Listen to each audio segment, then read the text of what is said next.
Email configuration करना है। अब ये ईमेल कॉन्फ़िगरेशन क्यों करना है आपको, इसको थोड़ा समझते हैं कि जब भी आपने CRM चालू किया तो एक चीज़ है कि जो वर्कफ्लो बनेंगे, जो नोटिफिकेशन आना चाहिए, असाइनमेंट का नोटिफिकेशन है, या जो ईमेल कैंपेन्स आप रन करेंगे तो वो कहाँ से जाएगा। तो ये आपका ऑर्गेनाइजेशन का ईमेल आईडी होगा या CRM का ईमेल आईडी है। तो आपका CRM जब भी आपके यूज़र्स से या आपके कस्टमर्स से या किसी से भी बात करता ना तो इस आईडी से करेगा, ठीक है। This is default email ID which is used when you don't have anything specific. तो ये हम जब भी करेंगे तो डिटेल में आप समझ जाएंगे, लेकिन ये करना ज़रूरी है। यूज़र क्रिएट करने से भी पहले ये कर लेना, ताकि जब भी आप यूज़र क्रिएट करें सामने वाले को उसका नोटिफिकेशन जाना चाहिए। इसमें ना कुछ चीज़ें हैं जो प्लेटफॉर्म स्पेसिफिक है।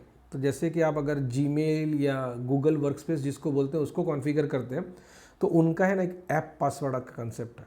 तो वो अभी हम दिखाएंगे आपको तो ख्याल आ जाएगा, लेकिन उसके ऊपर ध्यान देना ज़रूरी है। तो आपके पास अगर गूगल वर्कस्पेस का एक्सेस कंट्रोल नहीं है तो वो लेके उधर से जाके आपको करना है। ये कोई गड़बड़ नहीं है, there is not an error. ये खाली सिक्योरिटी फीचर है जो गूगल वर्कस्पेस में होता है और वो वहाँ पर आपको उसका पासवर्ड पेस्ट करना है, कोई बड़ा प्रॉब्लम नहीं है। फिर सेंडग्रिड जो है ये प्रोफेशनल SMTP सर्विसेज है जो बाय डिफ़ॉल्ट इसके साथ कॉन्फ़िगर्ड आता है।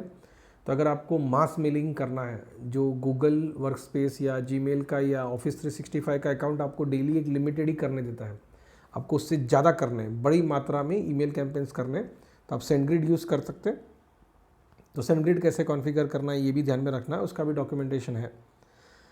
या ऑफिस 365 ना तो उसमें एक लीगेसी सेटिंग करना पड़ता है, वो कैसे करना पड़ता है ये भी हम दिखाएंगे। ये खाली मैं चाहता था कि आप लोग ध्यान में रखें कि ये इम्पॉर्टेंट है।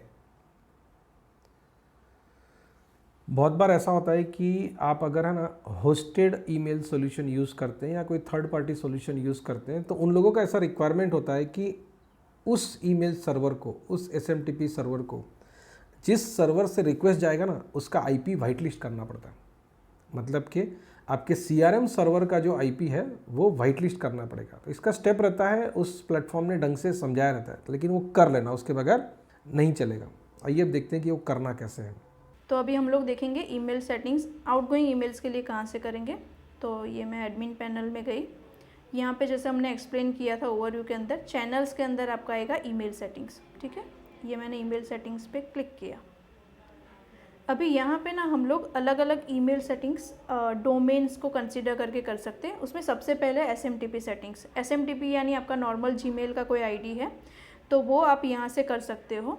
अभी जब भी आप SMTP का जीमेल वाला सेटिंग यूज़ करोगे ना तो अभी नॉर्मल पासवर्ड नहीं चलता है, ये हमारा नहीं है, ये जीमेल का खुद की पॉलिसीज़ है। आपको ऐप पासवर्ड जनरेट करना पड़ेगा, जिसके स्टेप्स आपको ऑनलाइन भी मिल जाएंगे और आपको यहाँ पे जब इन्फॉर्मेशन आ जाएगी तो इन्फॉर्मेशन के ऊपर से आपको मिल जाएगा। वो पूरे स्टेप से आप उसको फॉलो करके जनरेट करना पड़ेगा। जहाँ पे आपको 2 स्टेप ऑथेंटिकेशन आप माई अकाउंट्स में जाके ऑन करते हो तो वो वाले पोर्शन में एग्जिट 2 स्टेप ऑथेंटिकेशन ऑन करने के बाद वो ऐप पासवर्ड जनरेट का ऑप्शन देता है।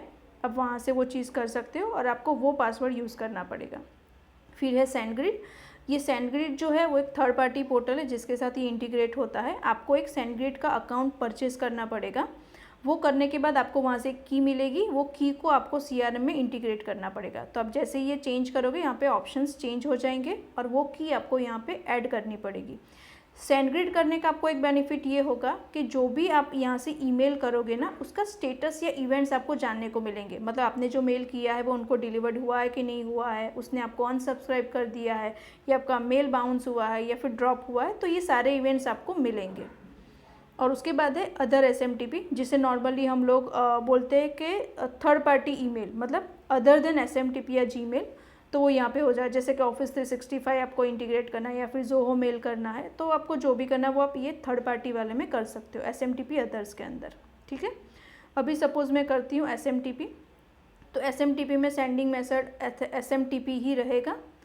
यहाँ पे फ्रॉम नेम है, आप यहाँ पे जो भी नेम मेंशन करोगे वो सिस्टम के थ्रू अगर आप टेम्पलेट में मेंशन नहीं करते हो तो डिफ़ॉल्ट ये वाला नाम जाएगा, ठीक है। तो ये फ्रॉम नेम हो गया। फ्रॉम ईमेल, जिस आईडी के थ्रू आपको मेल करवाने हैं, ये सेंट्रलाइज आईडी रहेगा जिसके थ्रू आपके सारे ऑटोमेशंस के मेल जाएंगे वर्कफ्लो में। चाहे आपने उसको रिपोर्ट शेड्यूल में यूज़ किया है या फिर आप कैंपेन के थ्रू करोगे तो सारे वो ईमेल्स इसी आईडी के थ्रू जाएंगे, ओके। तो ये आपका फ्रॉम ईमेल हो गया। आपने जो यहाँ पे मेंशन किया होगा वो आपको ईमेल जब यूज़र्स को रिसीव होगा तो वहाँ पे वो दिखेगा। फिर ये एक्चुअल ईमेल आईडी हो गया।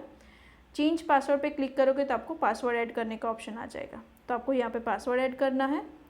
फिर ये SMTP जब आप क्लिक करोगे ना तो अपने आप प्रीफिल होके आ जाता है। आप अदर में जाओगे तो उस हिसाब से आपको आपका सर्वर डोमेन यहाँ पे लिखना पड़ेगा। तो ये smtp.gmail हो गया। फिर मेल ड्राइवर है वो हम लोग नॉर्मली SMTP ही यूज़ करते हैं, पॉप यूज़ नहीं करते अभी। तो ये हमने SMTP मैंने क्योंकि लिया है तो मैं वही यूज़ कर रही हूँ। ये SMTP का पोर्ट है एंड SMTP का कौन सा आप उसको इनेबल कर रहे हो, SSL या TLS। तो आप जो भी यूज़ करोगे उस हिसाब से आपको यहाँ पे पोर्ट डालने रहेंगे। अगर नहीं है तब उसको नन में यूज़ करोगे, वो नॉर्मली थर्ड पार्टी में होगा या फिर SendGrid के अंदर होगा जहाँ पे वो ज़रूरत नहीं पड़ती है। ठीक है, अगर आप SSL ले रहे हो तो 465 पोर्ट रहेगा, अगर आप TLS ले रहे हो तो 587 होगा। तो ये पोर्ट्स होंगे जो आपको नॉर्मली ऑनलाइन भी मिल जाते हैं। ठीक है, तो ये हो गया। उसके बाद reply to address. Reply to address यानी अगर मैंने sangam@gmail से कोई मेल किया है, उस ईमेल के ऊपर कोई मेल का रिप्लाई करेगा तो वो कौन सी आईडी पे जाना चाहिए, तो वो आईडी आप यहाँ पे मेंशन करते हो। नॉर्मली सब लोग उसको नो रिप्लाई पे करते हैं ताकि ऑटोमेशन के ऊपर कोई रिप्लाई ना करे। और रिप्लाई टू नेम है, जस्ट लाइक ईमेल, आप यहाँ पे रिप्लाई टू ईमेल कर सकते हो। अब ये सारा जो सेटिंग हो जाता है ना, उसके बाद आपको ईमेल सेटिंग को टेस्ट करना है कि आपने जो सेटिंग करा है वो ठीक है कि नहीं। तो आप इसको पहले एक बार सेव कर देंगे। सेव करने के बाद आपको यहाँ पे आईडी ऐड करना है। सपोज़ मैं बोल रही हूँ ishani.lad@njworld.com। ठीक है, अब जैसे यहाँ पे सेंड ईमेल करोगे ना, आपको यहाँ पे पॉपअप आ जाएगा कि ये जो आपने सेटिंग किया है वो प्रॉपर है कि नहीं, और वो जो एरर होगी तो वो दिखा देगा। सपोज़ पासवर्ड गलत है तो पासवर्ड गलत दिखा देगा, या पोर्ट गलत है तो वो सेटिंग्स का आपको एरर दे देगा। तो ये तो हो गया बेसिक ईमेल का कॉन्फ़िगरेशन आउटगोइंग ईमेल के लिए। फिर यहाँ पे ईमेल शेड्यूल कॉन्फ़िगरेशन है। अभी सिस्टम में एक और ऑप्शन होता है कि जब आप मैन्युअली ईमेल करते हो तब उस ईमेल को भी शेड्यूल करके रख सकते हैं। ये ऑटोमेशन नहीं है, मतलब जो वर्कफ्लो वाला है ये अलग तरीके का ऑटोमेशन है कि मुझे कोई मेल 2 दिन के बाद भेजना है तो वो मेल मैं शेड्यूल करके रख सकती हूँ। तो ये जो शेड्यूलिंग का ऑप्शन है ना, उसमें आपको अगर यूज़र्स को रिस्ट्रिक्ट करना है कि वो मैक्सिमम कितने दिन तक का शेड्यूलिंग कर सकना चाहिए, तो आप उसको ऑन करके यहाँ पे कितने दिन के लिए रखना है वो आप रख सकते हो। इसमें ऐसा भी हो सकता है कि अगर आप ये नहीं कॉन्फ़िगर करोगे तो वो फिर इनफाइनाइट, मतलब कि वो 2 साल के बाद के लिए भी कॉन्फ़िगरेशन करके रख सकता है। तो ये ईमेल शेड्यूलिंग का कॉन्फ़िगरेशन है। ठीक है, तो हमने अभी 3 दिन का रखा है। ये सेटिंग सेव हो जाएगा और यहाँ पे अपना ईमेल सेटिंग ख़त्म होता है।